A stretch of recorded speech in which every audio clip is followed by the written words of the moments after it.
আসসালামু আলাইকুম। প্রতি বছরের মতো এবছরও আমাদের এই প্রোগ্রামে তোমাদের সবাইকে স্বাগতম। আমি মোহাম্মদ রিফাত হাসান, বাংলাদেশ মেইন একাডেমি 58 ব্যাচের একজন এক্স ক্যাডেট। তোমাদের সাথে আছি 2025 সালের বাংলাদেশ মেইন একাডেমি ভর্তি প্রস্তুতির সাধারণ জ্ঞান ক্লাস নিয়ে। তো তোমরা হয়তোবা জানো না, আমরা প্রতি বছরই এরকম ভাবে সাধারণ জ্ঞানের ক্লাসগুলো ফ্রিতে দেওয়ার চেষ্টা করি, যাতে সবাই উপকৃত হয় এবং সবাই ক্লাসগুলো নিয়ে একটা ভালো ফলাফল করতে পারে। তো তারই ধারাবাহিকতায় আজকে হচ্ছে আমাদের প্রথম ক্লাস, যেহেতু আর 4 মাস বাকি আছে আমাদের পরীক্ষা, তো তারই প্রথম ক্লাস আজকে। তো আমি ক্লাস শুরুর আগে একটা কথা অবশ্যই বলে নিতে চাই, আমাদের ক্লাসে 4টা ধাপ থাকে সবসময়। 4টা ধাপ হচ্ছে, প্রথমে আমরা ক্লাস করব, তারপরে আমরা এই ক্লাসে একটা পিডিএফ অর্থাৎ বইয়ের যে অংশটা পিডিএফ অংশ সেটা তোমাদের দিব, তারপর সেটার উপর একটা এক্সাম হবে। এবং যেহেতু আমাদের ভাইবা পরীক্ষায় 20 মার্ক থাকে, আমাদের লিখিত পরীক্ষা 80 মার্ক এবং ভাইবা পরীক্ষায় 20 মার্ক, তো আমরা সেই ভাইবা পরীক্ষার জন্য আলাদাভাবে একটা প্রস্তুতি নিয়ে থাকি এই একটা টপিকের উপর ভিত্তি করে। তো আমি সবাইকে অনুরোধ করব যে তোমরা যে যখন যেভাবেই ক্লাস করো, ক্লাস করার সাথে সাথে 4টা ধাপ অবশ্যই পূরণ করবে। কিভাবে করবে? তোমরা যদি ইউটিউব কিংবা ফেসবুক যে কোনো জায়গা থেকে দেখো, ইউটিউবে দেখলে ডেসক্রিপশন বক্সে আমাদের পিডিএফ লিংক, এক্সাম লিংক, আমাদের ভাইবার লিংক, এই 3টা লিংক দেওয়া থাকবে, সাথে আমাদের হোয়াটসঅ্যাপ গ্রুপ, মেসেঞ্জার সবকিছু লিংক গুলো দেওয়া থাকবে। এবং দ্বিতীয়ত, তুমি যদি ফেসবুক থেকে দেখে থাকো তাহলে অবশ্যই কমেন্ট বক্স চেক করবে, সেখানে এই সবগুলো লিংক দেওয়া আছে। তো চলো আর কথা না বাড়িয়ে আমরা শুরু করি আজকে আমাদের প্রথম ক্লাস। আমাদের সবার প্রথম, যেহেতু আমরা মেরিন একাডেমিতে অর্থাৎ বিদেশগামী যে জাহাজগুলো আছে সেগুলোতে অফিসার হিসেবে ভর্তি হওয়ার জন্য মেরিন একাডেমিতে আসলে পড়ালেখা করা। তো সমুদ্র রিলেটেড যেহেতু আমাদের প্রফেশনটা, সেহেতু সমুদ্র নিয়ে আমাদের সবার প্রথম ক্লাসটি।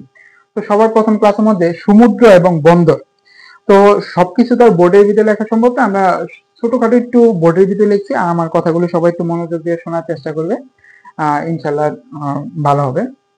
তো সবার প্রথম আমরা শিখবো কি বঙ্গোপসাগর সম্পর্কে। বঙ্গোপসাগর কি? বাংলাদেশে একমাত্র সাগর, কিংবা বাংলাদেশের একটা পাশ পুরোটাই বঙ্গোপসাগর দিয়ে আবৃষ্ট। কিন্তু বঙ্গোপসাগর কিন্তু কোনো সাগর কিংবা মহাসাগর না, বঙ্গোপসাগর হচ্ছে একটি উপসাগর। কিন্তু উপসাগর হিসেবে এটি হচ্ছে পৃথিবীর বৃহত্তম উপসাগর। পৃথিবীতে কোনো উপসাগরই বঙ্গোপসাগরের সমান এত বড় না, সেহেতু বঙ্গোপসাগরকে বলা হয় পৃথিবীর বৃহত্তম উপসাগর। আচ্ছা, তারপরে কি আছে? তারপরে এই উপসাগরটা কোন মহাসাগরের অন্তর্ভুক্ত? সেটা হচ্ছে ভারত মহাসাগরের অন্তর্ভুক্ত। তো এই যে বঙ্গোপসাগর আছে, বঙ্গোপসাগরের পশ্চিমে কি কি আছে? পশ্চিমে আছে ভারত এবং শ্রীলঙ্কা, উত্তরে কি কি আছে? ভারত এবং বাংলাদেশ, পূর্বে কি আছে? মায়ানমার এবং থাইল্যান্ড। আচ্ছা, আমরা এটা পাইলাম। তো তারপর এই যে দেখো দুইটা নাম দেওয়া আছে, আন্দামান এবং নিকোবর। আন্দামান এবং নিকোবর এগুলো হচ্ছে আমাদের যে বঙ্গোপসাগর আছে সেই সাগরের বৃহত্তম যে দ্বীপপুঞ্জ। তো এই দুইটা দ্বীপই ভারতের সীমানার ভেতরে। যদিও আমাদের যেমন সেন্ট মার্টিন সহ অনেকগুলো দ্বীপপুঞ্জ রয়েছে, সেই দ্বীপপুঞ্জ সম্পর্কে আমরা আলাদা একটা ক্লাসের ভিতরে, যে দ্বীপ কিংবা দ্বীপজালা সম্পর্কে যে ক্লাসটা হবে সেখানে বলবো। তো আমরা যেহেতু বঙ্গোপসাগর সম্পর্কে পড়তেছি, বঙ্গোপসাগর সম্পর্কে সবচেয়ে গুরুত্বপূর্ণ প্রশ্ন, যদি সবচেয়ে বেশি বার আসা প্রশ্ন আমরা হিসাব করি, সেটা হচ্ছে সোয়াচ অফ নো গ্রাউন্ড। এই জিনিসটা কি? বঙ্গোপসাগরের গভীরতম স্থান কোনটি? বঙ্গোপসাগরের গভীরতম স্থান যেটা, সেটা হচ্ছে সোয়াচ অফ নো গ্রাউন্ড। আচ্ছা, তারপরে মালাক্কা প্রণালী। মালাক্কা প্রণালীটা কি? মালাক্কা প্রণালী হচ্ছে দুইটা সাগরকে একসাথে মিলিত করে, সেটা হচ্ছে প্রণালী। তো এরকম একটা প্রণালীর নাম হচ্ছে মালাক্কা প্রণালী, যেটা বঙ্গোপসাগরে অনেক গুরুত্বপূর্ণ একটা ভূমিকা পালন করে। তো দেখো, শুধুমাত্র যদি আমরা এই তথ্যটুক পড়ি তাহলে আমাদের ভাইবার জন্য কমপ্লিট, কিন্তু আমাদের এমসিকিউর জন্য, পরীক্ষার জন্য আরো কিছু কিছু পড়তে হবে। যেমন এর গভীরতা কতটুকু, এর গড় গভীরতা, এর আয়তন, এই যে সোয়াচ অফ নো গ্রাউন্ড যেটাকে বলি সবচেয়ে গভীরতম স্থান বঙ্গোপসাগরের, সেটার গভীরতা কত, এই সংখ্যা ভিত্তিক কিছু তথ্য আছে, যে তথ্যগুলো আসলে একবার করে বোর্ডে দেখা সম্ভব হয় না। সেজন্য আমরা এই যে আমরা বললাম যে আমাদের বইয়ের পিডিএফটা তোমাদের ডেসক্রিপশন বক্সে দেওয়া থাকবে, তো সেই পিডিএফ এর ভিতরে দেখবে, কারণ সংখ্যাগুলো তোমাদের মুখস্থ করতে হবে। এই নামগুলো তোমরা সরাসরি একবার করে দেখে বলতে পারবে যে হ্যাঁ এই নাম এটা, এই নাম এটা, কিন্তু তোমাদের সংখ্যাগুলো সরাসরি মুখস্থ করতে হবে। সেজন্য আমরা পিডিএফ এ দিয়ে দিব, ইনশাআল্লাহ পড়বে। তো আমাদের দেশে 3টা সমুদ্র বন্দর আছে। আচ্ছা, তোমাদের এখানে একটা কনফিউশন সবাই হয়ে থাকে, এই প্রশ্নটা ভাইভাতে সবচাইতে বেশি পরিমাণে করে, যে কতগুলো বন্দর রয়েছে। তো যখন কতগুলো বন্দর রয়েছে তখন তোমার জাস্ট এই জিনিসটা উল্লেখ করে তাদের উত্তর দিতে হবে। বাংলাদেশে 3টা সমুদ্র বন্দর রয়েছে, নদী বন্দর অনেকগুলো রয়েছে, স্থলবন্দর অনেকগুলো রয়েছে, সমুদ্র বন্দরও 3টা রয়েছে। তো এই জিনিসটা জাস্ট বলার সময় কিংবা তোমাদের যে প্রশ্ন করতেছে এই জিনিসটাই একটু লক্ষ্য করবে। তো দেখো 3টা বন্দরের মধ্যে সবচাইতে বৃহত্তম এবং সবচাইতে গুরুত্বপূর্ণ বন্দর কোনটা? চট্টগ্রাম বন্দর। চট্টগ্রাম বন্দর কোথায় অবস্থিত? চট্টগ্রাম বন্দর কর্ণফুলীতে অবস্থিত। চট্টগ্রাম বন্দর কত সালে আবিষ্কৃত হয়েছে? 1887 সালে। এবং বাংলাদেশের যত আমদানি রপ্তানি হয় তার 70% হয় চট্টগ্রাম বন্দরে। এবং এই চট্টগ্রাম বন্দরটা মুক্তিযুদ্ধের সময় কত নাম্বার সেক্টরে ছিল জানো? 10 নাম্বার সেক্টরে ছিল।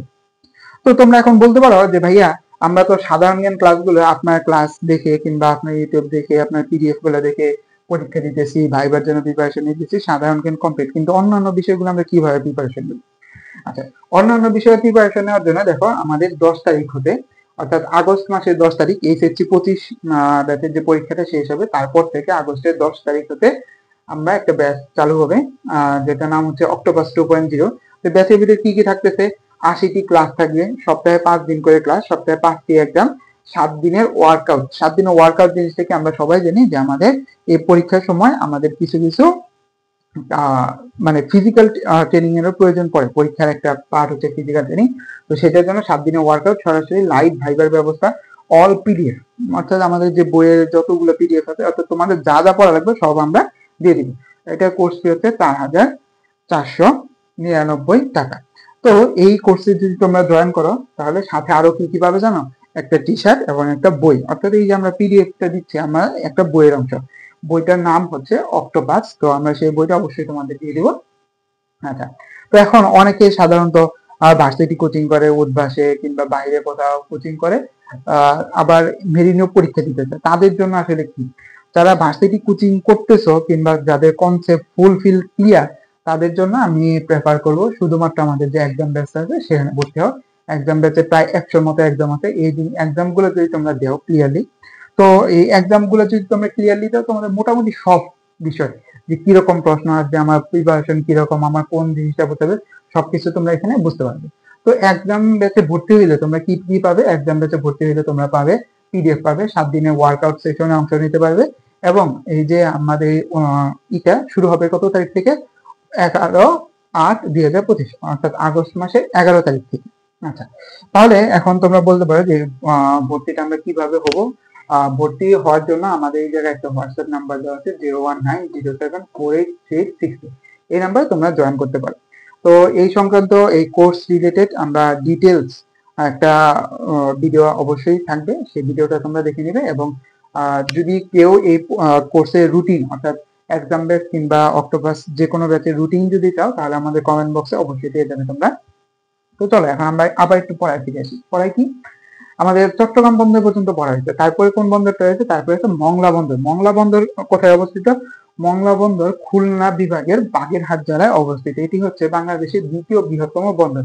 সেটি কোথায়, কত সালে প্রতিষ্ঠিত হয়েছে? 1950 সালে, অর্থাৎ প্রায় 75 বছর বয়স হয়ে গেছে এই মংলা বন্দরে। আচ্ছা, মংলা বন্দরের পরে আরেকটা গুরুত্বপূর্ণ বন্দর কোনটা? পায়রা বন্দর, যেটা নতুন হচ্ছে।